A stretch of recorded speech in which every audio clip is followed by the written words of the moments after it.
Oi, pessoal, tudo bem com vocês? Eu sou a Prof. Louise, vou acompanhar vocês na disciplina de língua portuguesa. Vocês lembram lá na nossa aula anterior sobre aquela matéria que nós vimos? A matéria que estava na revista Recreio, que tinha como título De Olho no Dinheiro? Foi bem legal ver aquela matéria e aprender bastante sobre ela, né? E você percebeu como aquela matéria estava escrita corretamente, estava bem escrita?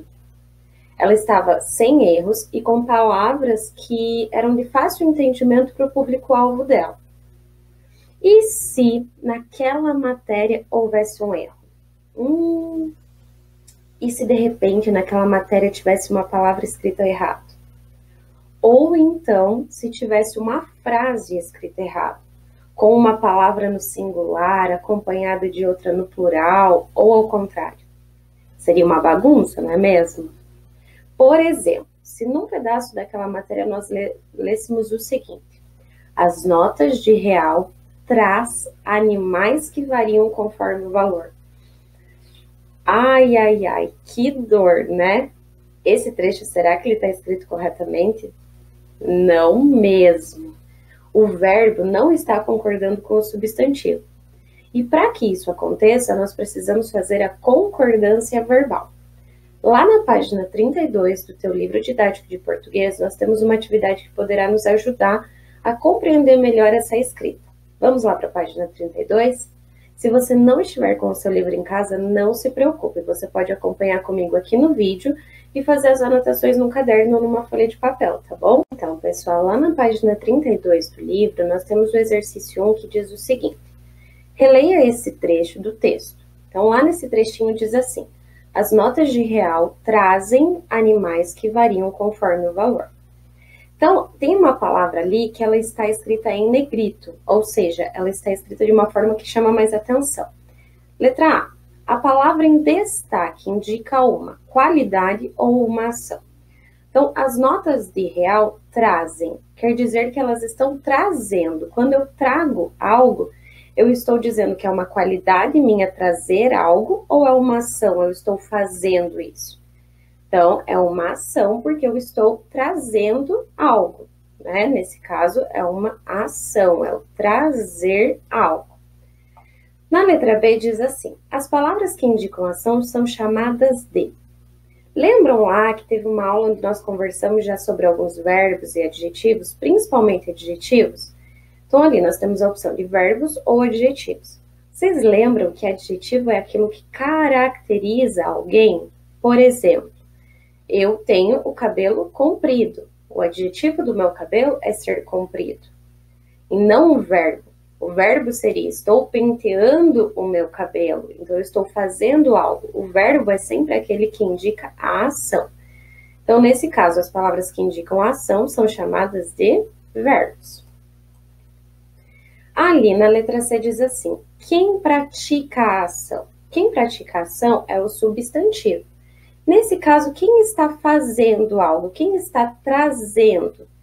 Quem é que traz os animais que variam conforme de valor? Quem traz são as notas de real, certo? No caso, as notas trazem. E qual é o verbo que indica a ação realizada? Isso a gente já descobriu, né, assim, rapidinho. O verbo que indica a ação realizada é o trazem, mas no caso é o traz, ou o verbo trazer, ok?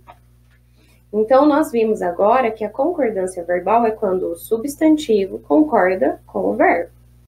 Ainda lá na página 32, no exercício 2, ele pede para que a gente reescreva um trecho trocando as notas de real por a nota de real e fazendo todos os ajustes necessários na frase. Então, o trecho que nós tínhamos lá era: as notas de real trazem animais que variam conforme o valor. Nesse caso, ele pede para trocarmos as notas de real por a nota de real. Então, como será que esse trecho ficaria? Eu tenho que me lembrar que eu não tenho que trocar apenas o a nota de real, mas eu tenho que fazer todos os ajustes necessários na frase. Se a frase está no singular, ela precisa estar inteira no singular. Se ela está no plural, ela precisa estar inteira no plural. Então, nesse caso, o trecho ficaria: a nota de real traz um animal que varia conforme o valor. Então, aquela nota de real, ela traz apenas um animal e não mais de um. As outras notas é que trazem outros animais. Nesse caso, quem pratica a ação? Nesse caso, não são as notas. Nesse caso, a nota é quem pratica a ação. Que verbo indica a ação realizada? Lembram lá que naquela frase o verbo trazem indicava. Nesse caso, o verbo trazem ele não existe mais, porque a frase está no singular. Então, quem indica a ação realizada é o verbo traz. Ao reescrever esse trecho, que outra alteração você precisou fazer? Converse com os colegas e o professor sobre isso. Depois, registre a conclusão a que chegar. Nesse caso, eu vou pedir para você conversar com os adultos aí da sua casa. O que mais que a gente precisou adequar nessa frase para que ela ficasse inteira correta? Será que eu precisei trocar só as notas de real por a nota de real ou eu precisei fazer mais alterações? Converse com as pessoas que estão aí com você e cheguem a uma conclusão. Também faça essa anotação em uma folha de papel, tá bom? Página 33, então, na letra B, diz o seguinte: a garça branca grande mora em lagos e rios e come peixe. Ali pergunta, quem mora em lagos e rios e come peixe? Para isso, nós precisamos interpretar a frase. Então, eu sei que a garça branca grande, ela mora em lagos e rios. E sei também que ela come peixes. Então, quem é que mora em lagos e rios e come peixe? A garça branca grande. Quais são os verbos? Lembram que os verbos são as ações? Então, o que a garça ela faz ou está fazendo? A garça mora e a garça come, certo? Então, os verbos são mora e come. No caso, morar e comer. Agora, reescreva esse trecho fazendo a concordância entre os elementos. As garças brancas grandes. Nesse caso, o trecho vai passar para o plural. Ele estava no singular e ele passa para o plural. Então, se eu tenho mais de uma garça, as garças brancas grandes, elas moram em lagos e rios e elas comem peixe.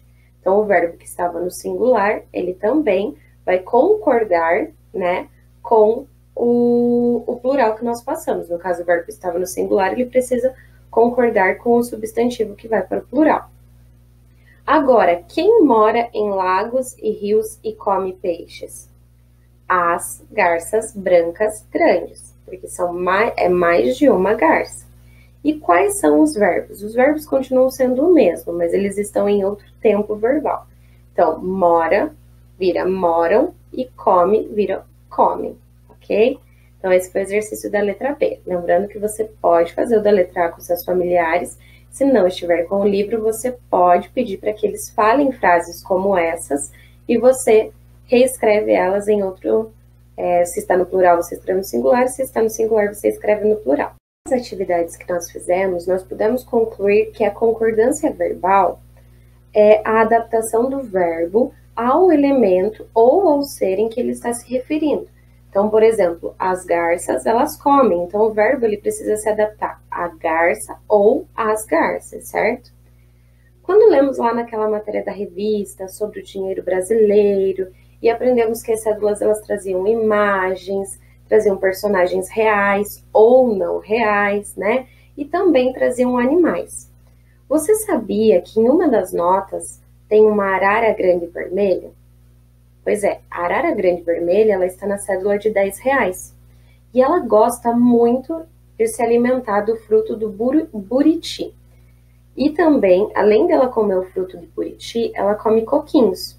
Lá na página 34 do nosso livro didático de língua portuguesa, nós podemos conhecer um pouco mais sobre esse fruto tão apreciado por essa arara grande vermelha. Na página 34, então, nós temos um texto que fala um pouco mais sobre o buriti, que é aquela frutinha tão apreciada pela arara grande vermelha, certo? Então, vamos lá. Buriti, Mauritia flexuosa. O buritizeiro é uma das maiores palmeiras da Amazônia, possuindo de 30 a 50 centímetros de diâmetro e de 20 a 35 metros de altura. Oferece um fruto nutritivo e importante para as pessoas e animais da região. A distribuição geográfica do buritizeiro abrange toda a região amazônica, o norte da América do Sul e estende-se pelo nordeste e centro-sul do Brasil. Essa palmeira prefere áreas alagadas, igapós, beira de igarapés e rios, onde é encontrada em grandes concentrações. A água ajuda na dispersão das sementes, formando populações extensas e buritizais. Os frutos, folhas, óleo, pecíolo e tronco são utilizados para muitos fins. O buriti também é conhecido no Brasil como miriti, muriti e buruti do brejo. Esse texto ele foi escrito pela Patrícia Shanley e pelo Gabriel Medina, que foi a pessoa que o editou. Ele tá lá no Frutas e Plantas Úteis da Vida Amazônica, nesse livro, tá? E ele foi publicado no ano de 2005. Ele está lá na página 181 desse livro. Porém, ele foi retirado desse livro para ir para o nosso livro didático. Então, esse foi um texto informando um pouco mais sobre o buriti, que é uma frutinha tão apreciada pela arara. Você sabe me dizer ali, embaixo do título, tem uma palavra super esquisita, que a gente fica falando, mas o que é isso? Na hora de ler, fica complicado, enrola a língua, você não sabe como é que fala. Você sabe o que é isso? Então, eu vou te contar. Esse nome que está abaixo do nome buriti, ele é o nome científico dessa planta. Então, cientificamente, essa planta não se chama buriti, ela se chama Mauritia flexuosa. Ela é conhecida como buriti, tá? Então, ali o que está abaixo do título é o nome científico. Sobre o texto que nós acabamos de ler, eu vou te fazer algumas perguntas. Você vai relembrar desse texto e me responder, tá? Que tipo de árvore é o buritizeiro? Qual é o nome científico do buriti? Em que tipo de lugar o buriti cresce? Conseguiu lembrar de todas essas respostas? Tenho certeza que sim. E você percebeu quanta informação científica esse texto trouxe para nós? Então, por esse motivo, ele é considerado um texto de divulgação científica. Prof, o que é um texto de divulgação científica? Nossa, que nome complicado! Ele é um tipo de texto que tem base nos estudos mais aprofundados. Ele é um texto que vem de pesquisas, de experimentos, enfim, ele é uma dedicação assim. A pessoa que faz esse texto, ela se dedica exclusivamente a pesquisar sobre aquilo e escrever. Normalmente é sobre frutos, plantas, animais, experimentos. Então, a pessoa ela se dedica exclusivamente a isso, tá? E quando ela escreve um texto assim, é porque ela está contribuindo para o avanço da ciência, de uma forma geral, para que as pessoas conheçam sobre aquilo que ela está escrevendo. E também ela contribui para o bem da população, porque às vezes ela faz uma pesquisa, por exemplo, sobre um medicamento, e ela escreve um texto informando para as pessoas sobre aquele medicamento, para que ele serve, no que ele pode ajudar. Tá? Então, ele vem de pesquisas científicas. Ele é um texto que é escrito numa linguagem um pouco mais formal, né, já que a intenção é repassar uma informação. Ele é um texto sem gírias, sem falas, sem a opinião, né, ele é escrito a respeito das pesquisas feitas. Então, ele não tem traço pessoal de quem escreveu. Ele é um texto escrito de uma forma mais formal, como a gente diz. Você percebeu que esse texto que nós lemos, ele tinha palavras difíceis, que nem todos nós conhecemos? Como aquele nome científico que é complicado, que a gente se embola para ler. Então, essa também é uma característica de textos que são mais científicos, né, desse gênero textual. Eles levam palavras mais difíceis, palavras científicas, que nem sempre a gente sabe o significado ou sabe fazer a leitura perfeitamente. Mas quando a gente não sabe o significado de algo, a gente pode correr atrás e pesquisar, certo? Ele é constituído por uma introdução, por um desenvolvimento e por uma conclusão. E agora sim, falando sobre essas palavras difíceis que nós vimos no texto, a gente pode pesquisar sobre algumas. Vamos lá? Na página 36 do livro, tem uma atividade que vai nos ajudar bastante sobre isso. Na página 36 do nosso livro, no exercício 4, ele pede para nós relermos outros trechos daquele texto e observarmos as palavras que estão em destaque.